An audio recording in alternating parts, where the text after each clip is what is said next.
Una loxodroma de una superficie de revolución es aquella curva que corta con el mismo ángulo todas las generatrices de dicha superficie. Por tanto, tenemos distintos tipos de loxodromas, por ejemplo el del cono, el del toro, un hiperboloide y muchos más. De un barco y acabas de partir hacia tu destino. Has decidido prescindir de cualquier método de orientación moderno y te haces a la mar con la única ayuda de una brújula y de un mapa para orientarte, a la antigua usanza. ¿Qué dirección seguirías para llegar a buen puerto?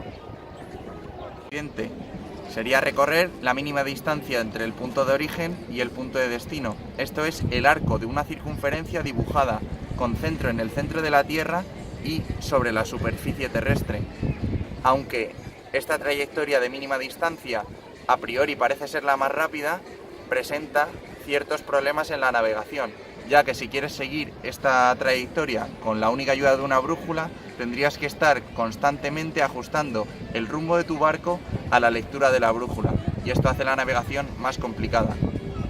En la que el barco mantiene un rumbo fijo, es decir, que la trayectoria que sigue no es la de mínima distancia, sin embargo, se facilita mucho más la navegación, ya que no tienes que estar ajustando el rumbo de tu barco. La trayectoria que sigue el barco en este caso se conoce como loxodrómica. La loxodromía comienza cuando los navegantes se dan cuenta de que la Tierra no es plana y que hay que tener en cuenta su curvatura. Hasta entonces se creía que si navegabas por la superficie terrestre con un rumbo fijo con la brújula, la trayectoria recorrida sería un círculo máximo. Con otras palabras, que si la Tierra fuera un inmenso océano y navegamos por él, daríamos una vuelta al mundo y acabaríamos en el mismo sitio en el que hemos empezado. Se cuenta realmente de lo que sucedía fue el astrónomo, geógrafo y matemático Pedro Nunes, probablemente el científico más importante del siglo XVI. Según él cuenta, fue una conversación con el almirante Martín Alfonso de Sousa el que le dio la pista, porque él, a la vuelta de un viaje de Brasil de 1530 a 1532, se quejaba de que había puesto una dirección fija y en cambio él se iba acercando al Ecuador, lo cual era contrario a sus cálculos. Después de escuchar la narración de Sousa, Nunes reflexionó sobre este asunto y llegó a la conclusión de que no era lo mismo navegar en línea recta, es decir, manteniendo el timón siempre en la misma posición, que navegar con un rumbo fijo, es decir, con la brújula siempre apuntando a un mismo lugar. Identificó las trayectorias de las líneas rectas con los círculos máximos y además demostró que siguiendo un rumbo fijo no se podría volver al mismo punto de partida, sino que la curva que se seguía se iba acercando poco a poco a los palos sin llegar nunca a ellos. Cuando Nunes utilizó por primera vez la palabra rumbo. Curiosamente, el científico portugués nunca llegó a utilizar la palabra loxodrómica, que fue acuñada por Wilbert Snell, un científico holandés que años antes había publicado las leyes de la refracción de la luz. A las distancias mínimas, problema que los marineros de la época no subsanaron hasta el siglo XIX, cuando se dieron cuenta que los círculos máximos eran la mejor forma para poder realizar unas distancias más cortas, las loxodromas eran un método muy eficaz para la navegación. El problema es que con las proyecciones usadas en la época, según la cartografía existente, era muy difícil poder realizar un dibujo de las loxodromas en un mapa.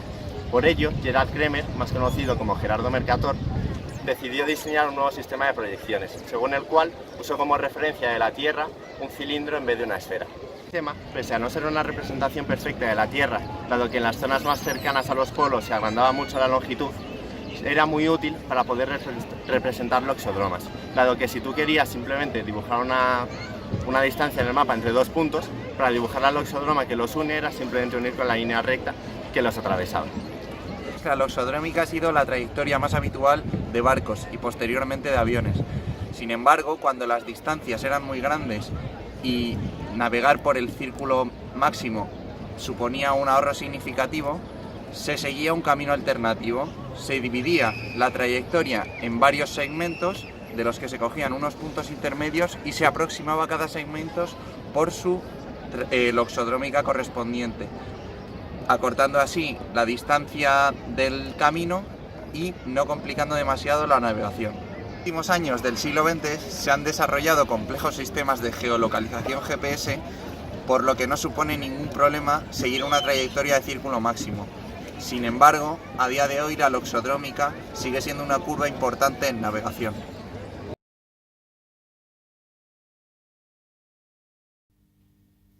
Para hallar la longitud de una loxodroma, se procede como con cualquier otra curva. Se parametriza dicha curva, esto es, definirla en función de un único parámetro t, y posteriormente hallar el resultado según esta fórmula, siendo gamma de t nuestra parametrización x de t, y de t y z de t. Entonces ahora vamos a hallar una parametrización con un carácter lo más general posible, de una loxodroma gamma sobre un cilindro omega, de radio r y con eje OZ. Como la proyección de omega sobre el plano xy es x cuadrado más y cuadrado igual a r cuadrado, que lo podemos parametrizar como x igual a r coseno de t y igual a r seno de t con t perteneciente de 0 a 2pi. Entonces bastaría con imponer que cada punto de la curva tenga una coordenada z mayor que la anterior, de forma proporcional, para así obtener nuestra loxodroma. Esto es, definir la coordenada z de la curva como z igual a kt con k perteneciente a los reales. Entonces, si además redefinimos dt, tenemos ya la loxodroma parametrizada. Sería esta con t perteneciente a AB, donde A y B son los valores que toma el parámetro t en los extremos inicial y final de la curva. Una vez parametrizada la loxodroma, lo que procederemos será al cálculo de su norma para después su longitud. Una vez sustituyendo la longitud aquí, nos quedará como más k cuadrado diferencial de t, ya que seno cuadrado más coseno cuadrado es 1, y resolviendo esta integral nos quedará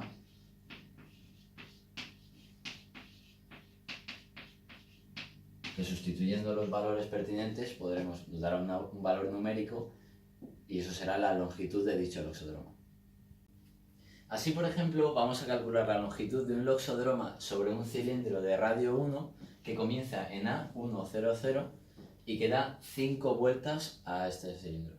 Estas vueltas son completas con un ángulo constante igual a pi cuartos y bueno, geométricamente obtenemos que la tangente de beta es igual a 1 partido por k. Por tanto, despejando obtenemos que el valor de k es igual a 1. Así que, sustituyendo con los valores que tenemos en esta ecuación antes calculada, nos quedará que va a ser 0, ya que es nuestro origen, r cuadrado siendo r 1 al cuadrado 1 más k, que es 1 al cuadrado, o sea, nos quedará. Y esta será la longitud de nuestro loxodroma. En cuanto a una loxodroma esférica, vamos a proponer una parametrización para una loxodroma completa gamma, sobre una esfera de radio r y centro en el origen. Para ello utilizaremos unas parametrizaciones esféricas, como las que tenemos aquí puestas, en las cuales A será un número real relacionado con el ángulo característico de la loxodroma y g de t una función que debe ser inyectiva entre 0 y pi, que además debe ser divergente cuando t tiende a los límites del intervalo de definición, puesto que el loxodroma se acerca asintóticamente a los polos en la esfera.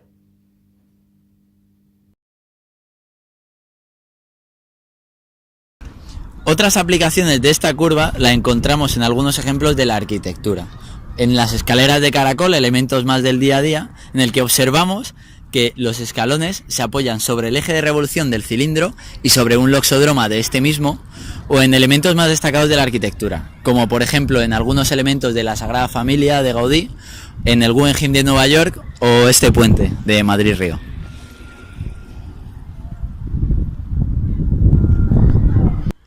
En la industria, en los engranajes helicoidales, que se utilizan en los cambios de los coches, dado que presentan ciertas ventajas como que apenas hacen ruido al ser su superficie de contacto continua. Otra posible aplicación de los mismos podría ser en el uso de tornillos.